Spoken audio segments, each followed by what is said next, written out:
Hey. Hey, I'm back with a part two because I got some more to say. I was looking at my last video, and this happens a lot, but I was just looking at it, I'm like, wait, I got something more to say. I got something to add on to that. Wait. But I'm back with a part two because this has to be heard. I gotta rearrange a few things too. Okay, just one thing, but rearrange some things, revise some things, and expand on some things that were said in my last video. Let's get straight into it because what the fuck is we waiting on?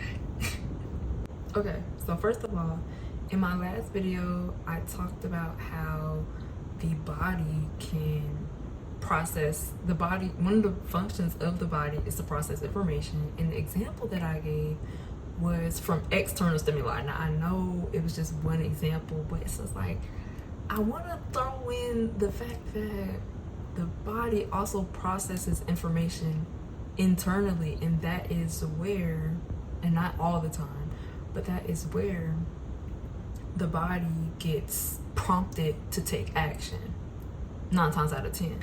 You know what I'm saying? So you have an idea, you have a thought in your mind. It's like, oh, I need to do the dishes. I need to type up this paragraph, whatever the case may be.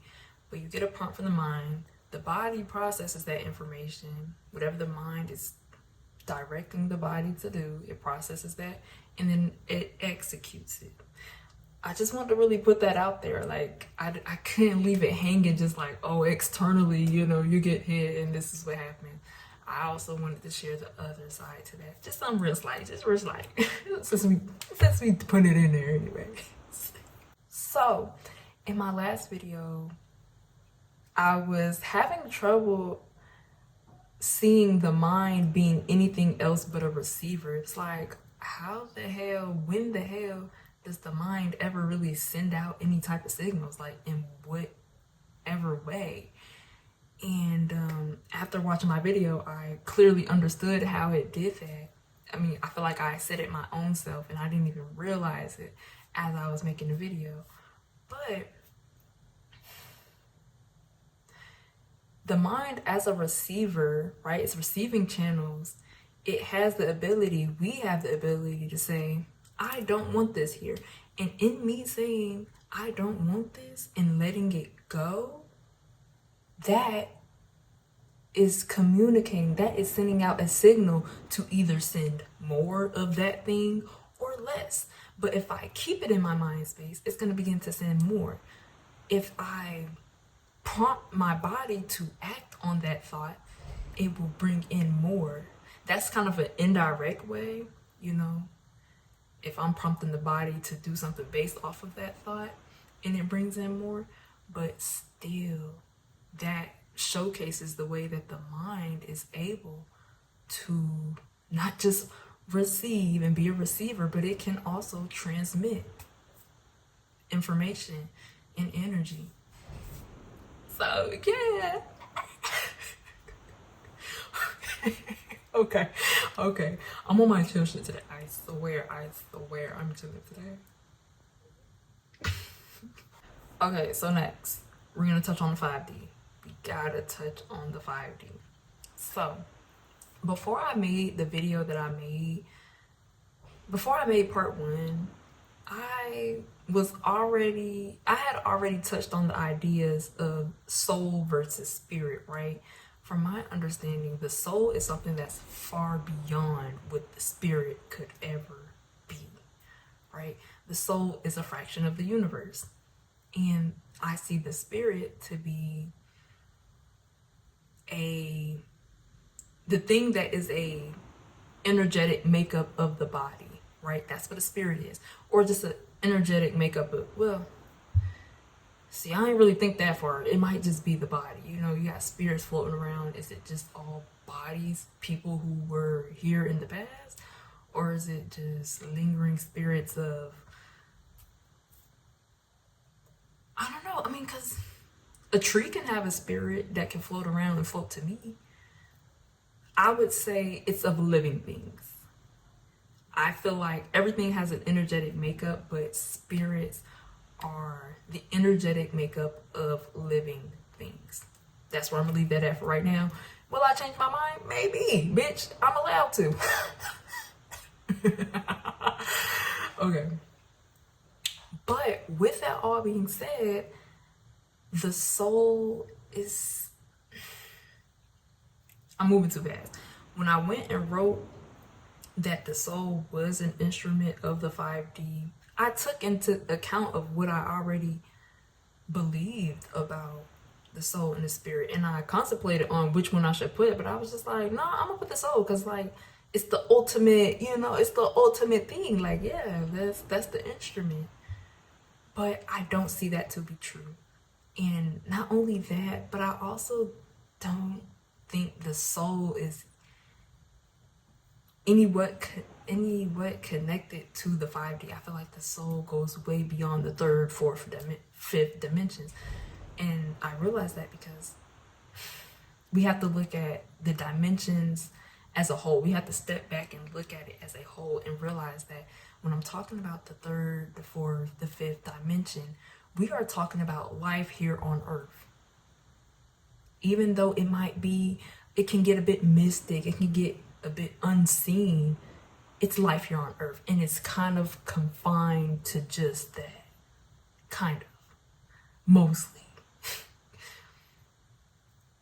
The soul, it goes far beyond that though. So the soul is not an instrument of the 5D. However, the spirit is. And then I was like, okay, well, if it's the spirit, what's the function then? What's the function? The function remains the same. The function remains the same. Since the 5D characteristics remain the same as well, particles are moving fast. It is still where everything else sources from. Here on Earth, at least, right? Because I feel like it goes far beyond that, and that's not really where this conversation is meant to go. But as far as the communication system and how all of these instruments communicate to the universe, communicate with one another, the spirit is the source of all that is. It's the source. You have the energetic makeup of things, and it collapses in time and creates an object.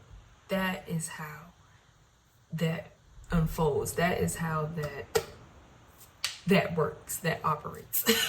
Okay. But yes, that's something I definitely had to kind of revise rather than expand upon, because yeah, the soul truly is far beyond all of this shit. Far beyond all of this shit. Damn, that just made me wonder. So like, do you still think the soul is here with us, here within us? Oh, because that kind of contradicts that. I'm not gonna lie. How about we touch on that another time? I ain't gonna lie, this is supposed to be a quick, easy video, because I really just want to touch on these things real bad. Like, I couldn't let this shit slide. I couldn't let it slide this time. I couldn't. I'll keep that for another time though. For next time. Not next time. Well, maybe next time, because we'll be getting into next video. The next video in this series. Ooh, I am excited. We're gonna be talking all about the subconscious and the conscious mind. So anyways, I got 3 more points to make and we done. Okay. So in the end of my past video, I started going into the other functions within these realms, right? Within the instruments that were given in these realms. And I did touch on how the body is not just a transmitter, it can also receive. But a very quick and easy idea that I realized is like, wait, the body is a sponge. Like, the body is literally holding so much. It's holding so much energy, so many memories. is being held. And that's just a simple fact that I know, and that I felt was just an easy way to sum up the way that the body can be a receiver, is because that's just like a common fact. Like, that's just like, I hate to call it common sense, but like, that's kind of common sense in my reality. It's just like, oh, the body's a sponge. The body's a sponge. You know what I'm saying? So that's just a really simple way to see the other side, the other functions of the body. So, last but not least, this is the last thing I want to talk about. I feel like in my last video, I touched on the basics of reality, right? I touched on the 3D, 4D, 5D, just the basic characteristics, the basic instruments that we're giving. And then I also went into the communication system, but I don't feel like I talked enough about the bigger picture behind everything I was talking about. And that's kind of what I want to touch on in this part too. It's the bigger picture. In understanding, in knowing everything that I've discussed in this video, not only this video, but my last video. These are tools to understand how to effectively communicate with the universe.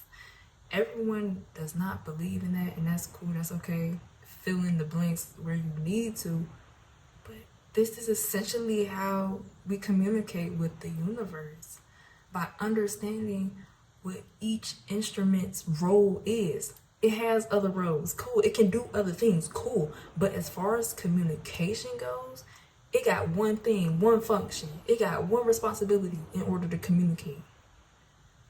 Okay? And in understanding that role that it plays, we can use these tools more consciously, more intentionally, to drive us to the places where we want to be. You know, understanding like, oh, the mind, my thoughts are not who I am. My thoughts don't determine where I'm gonna be, what I'm destined for. My thoughts don't determine how capable I am.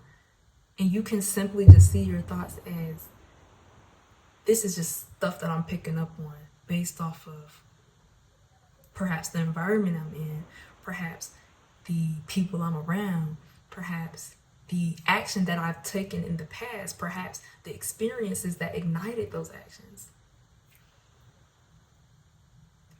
And when we can begin to acknowledge where it's sourcing from and begin to change that shit,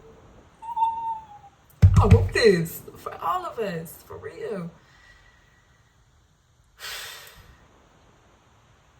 That's the bigger picture here, though.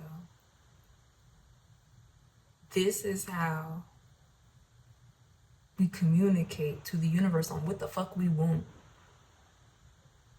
on what we got space for in our home, in our minds, and in our spirit.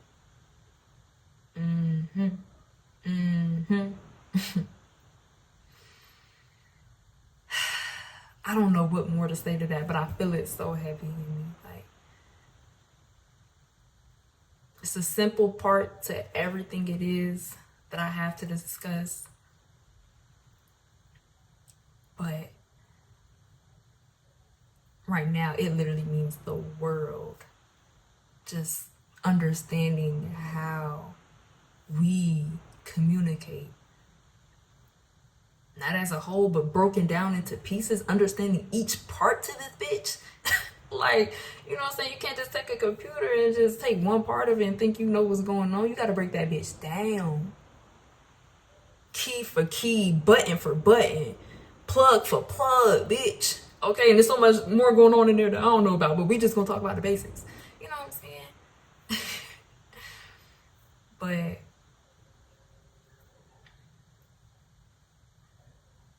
I love this. And thank you so much for listening to this part 2. If you ain't listened to part 1, baby, you gotta go back right now. Right now. You gotta go back. See what that's about. But thank you so much for listening. I had to get this off my chest. I'm so grateful that I was able to. Thank you so much for watching. Make sure you leave a comment and tell me what you think. And until next time, I'll see you. See you on the flip side, baby.